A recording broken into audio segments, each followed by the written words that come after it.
आंदोलन काय 5 जण भारी पडले असते जर पोलीस नसते तर त्याला जाऊन दिला नसता हा शब्द आहे माझा। हर कष्टकरी हर रिक्शा वाले के साथ हम हैं, कानून के साथ हम हैं, संविधान के साथ हम हैं। ये निर्णय गलत है। अपने को 6 महीने का टाइम दो या साल भर का टाइम दो मराठी बोलने के लिए। लड़ाई हमसे नहीं है प्रताप, और प्रभु श्री राम के विचारों के साथ हम हैं। येत्या 1 मे पासून म्हणजेच महाराष्ट्र दिनापासून राज्यातील रिक्षा आणि टॅक्सी चालकांना प्रवाशांशी बोलताना मराठीतच बोलावं लागणार आहे। मराठी न आल्यास त्यांचा परवाना रद्द केला जाईल असा इशारा परिवहन मंत्री प्रताप सरनाईक यांनी दिलाय। आता मराठीचं नाव आल्यावर वाद होणार नाही असं कसं होईल? प्रत्येक वादात बेडकासारखी उडी मारणारे सदावर्ते हे याही वादात डुबकन उडी मारून पुढे आले आणि रिक्षावाल्यांची बाजू घेतली। केवळ हिंदीच नाही तर वेळ पडली तर गुजरातीही बोलेन अशी भूमिका सदावर्तेंनी घेतली। रिक्षावाल्यांना पाठिंबा म्हणून सदावर्तेंनी आज बैठकीचं आयोजन केलं होतं। त्या बैठकीला मनसेकडून मात्र जोरदार विरोध करत सदावर्तेंना दणका देण्यात आला। मीरा भाईंदरच्या रस्त्यावर त्यामुळे मोठा हाय व्होल्टेज ड्रामा पाहायला मिळाला। काय आहे हा सगळा वाद आणि यात मनसे विरुद्ध सदावर्ते कसा सामना रंगलाय पाहुयात या व्हिडिओतून। नमस्कार, मी मृणाली पिळणकर। गेल्या काही काळापासून सातत्याने चर्चेत असणारे गुणरत्न सदावर्ते आणि महाराष्ट्र नवनिर्माण सेना यांच्यातील वाद आज भाईंदरमध्ये उघडपणे रस्त्यावर आला।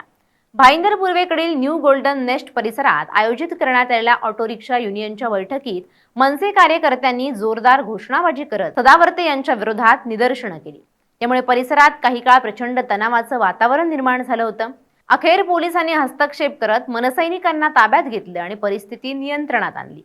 भाईंदर पूर्व भागातील ज्योती पार्क इंद्रलोक कॉर्नर जवळील न्यू गोल्डन नेस्ट येथे आज दुपारी 1 वाजण्याच्या सुमारास ऑटो रिक्षा युनियनच्या पदाधिकाऱ्यांची आणि चालकांची एक महत्त्वाची बैठक आयोजित करण्यात आली होती।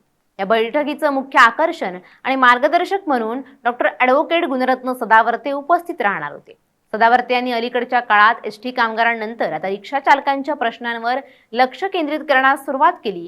त्याच पार्श्वभूमीवर ही बैठक बोलावण्यात आली होती। मात्र ही बैठक सुरू होण्यापूर्वीच मनसे कार्यकर्त्यांना याची कुणकुण लागली। सदावर्ते यांचे विचार आणि त्यांची कार्यपद्धती याला मनसेचा सुरुवातीपासूनच विरोध राहिलाय।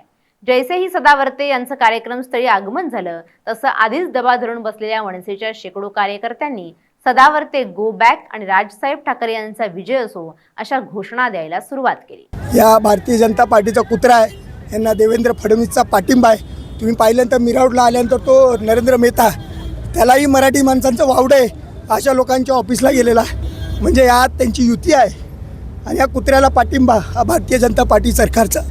माझं एवढंच सांगणं आहे परत एकदा की सन्माननीय राजसाहेबांवर एकही भाषेत टीका करू नको आणि मराठी भाषेला दुय्यम स्थान देऊ नको। आंदोलन काय 5 जण भारी पडले असते जर पोलीस नसते तर त्याला जाऊन दिला नसता हा शब्द आहे माझा। आहे ना, तो महाराष्ट्राचा बोध आहे, महाराष्ट्रासाठी कलम आहे सदावर्ते सारखा एवढा शिकलेला। संविधान बाबासाहेबांचाही माहित नाहीये, महाराष्ट्राचा अपमान वारंवार सदावर्ते करतो।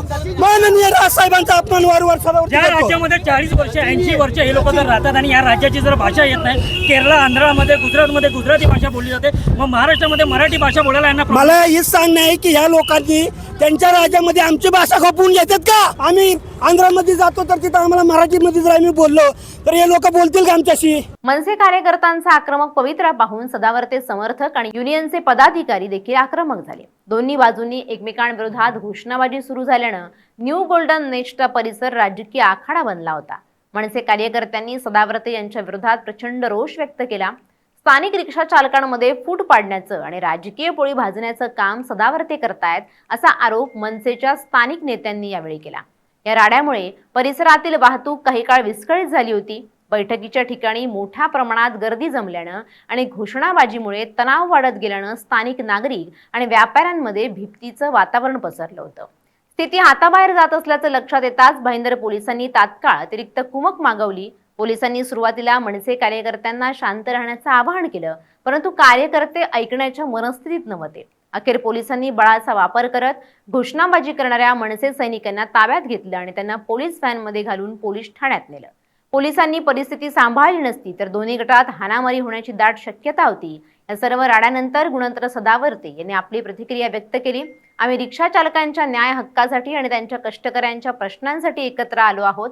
लोकशाहीत प्रत्येकाला आपली बाजू मांडण्याचा अधिकार आहे। अशा प्रकारे घोषणाबाजी करून किंवा विरोध करून कोणी आमचा आवाज दाबू शकत नाही असं त्यांनी ठणकावून सांगितलं। का हर कष्टकारी, हर रिक्शा वाले के साथ हम हैं। शशांक राव जी भी हर रिक्शा वाले के साथ है, कानून के साथ हम हैं, संविधान के साथ हम हैं और प्रभु श्री राम के विचारों के साथ हम हैं। ऑटो एकता जिंदाबाद, जिंदाबाद, जिंदाबाद। ऑटो रिक्शा एकता जिंदाबाद, जिंदाबाद, जिंदाबाद। आप सरनायक ध्यान में रखना, तुम खाली मंत्री हो।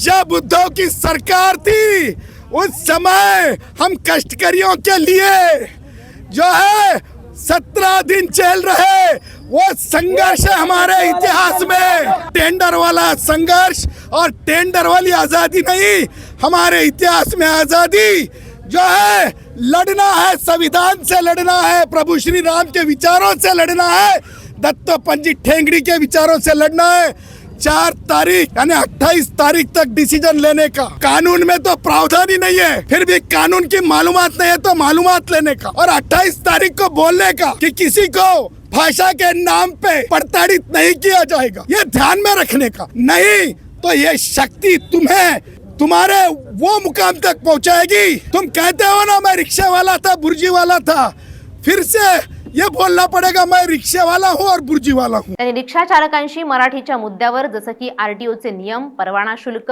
यावर बैठकीत चर्चा केली। या घटनेमुळे मीरा भाईंदर परिसरातील राजकीय वातावरण चांगलंच तापलंय। मीरा भाईंदरमध्ये मनसेची मोठी ताकद असून सदावर्ते यांच्या एंट्रीला त्यांनी ज्या प्रकारे विरोध केला त्यावरून आगामी काळात हा संघर्ष अधिक तीव्र होण्याची चिन्ह आहेत। दुसरीकडे पोलिसांनी सध्या या परिसरात मोठा बंदोबस्त तैनात केला असून शांतता राखण्याचं आवाहन केले। सध्या परिस्थिती पूर्ण नियंत्रणात असली तरी या घटनेची चर्चा रंगली आहे। रिक्षा युनियनच्या आडून सुरू झालेला हा राजकीय सामना आता कुठे जाऊन थांबतो याकडे सर्वांचं लक्ष लागलंय। हा झाला राजकीय वाद, पण प्रत्येक विषयात उडी घेण्याची सदावर्तेंना नेमकी गरज काय आहे असाही प्रश्न मराठी प्रेमींकडून विचारण्यात येतोय। तसंच हे परप्रांतीय मुजोर रिक्षावाले, टॅक्सीवाले नेहमी प्रवाशांशी अरेरावी करतात, भाषेवरून आम्ही मराठी बोलणार नाही म्हणतात, त्यांच्याशी वाद घालतात। मग या निर्णयाच्या निमित्तानं का होईना सरकार त्यांना मराठी शिकवण्याचा प्रयत्न करत असल्यास त्याला विरोध करण्याची गरज काय? आणि हे रिक्षावाले वर्षानुवर्ष मुंबईत आहेत, इथे कमवतात, इथलं खातात, मग इथली भाषा बोलल्यानं काय बिघडणार आहे? यात सदावर्तेंना वाईट वाटण्याचं कारण काय असाही सवाल अनेकांनी केलाय। ॲडव्होकेट गुणरत्न सदावर्ते यांनी आज मीरा भाईंदर येथील भाजप कार्यालयात जाऊन भाजप आमदार नरेंद्र मेहता यांची भेट घेतली। या अचानक झालेल्या भेटीमुळे स्थानिक राजकीय वर्तुळात विविध चर्चांना उधाण आलंय। राज्यात 1 तारखेपासून रिक्षा आणि टॅक्सी चालकांशी संबंधित धोरणांवरून सुरू असलेल्या वादाच्या पार्श्वभूमीवर ही भेट घेतली आहे। मराठी रिक्षा टॅक्सी चालकांच्या मुद्द्यावरून सदावर्ते यांनी आक्रमक भूमिका घेतली असून या विरोधात त्यांनी मोर्चाचं नेतृत्व केलंय। विशेष म्हणजे सदावर्ते यांनी वारंवार परिवहन मंत्री प्रताप सरनाईक यांच्या धोरणांवर टीका केली आहे, त्यामुळे त्यांच्या या भेटीकडे राजकीय दृष्टिकोनातून पाहिलं जातंय। मेहता आणि सदावर्ते यांच्यात नेमकी कोणत्या विषयावर चर्चा झाली याबाबत अधिकृत माहिती समोर आलेली नाही, मात्र सदावर्तेंची भूमिका राजकीय प्रेरित असल्याची टीका होते। Bureau report, LS Marathi.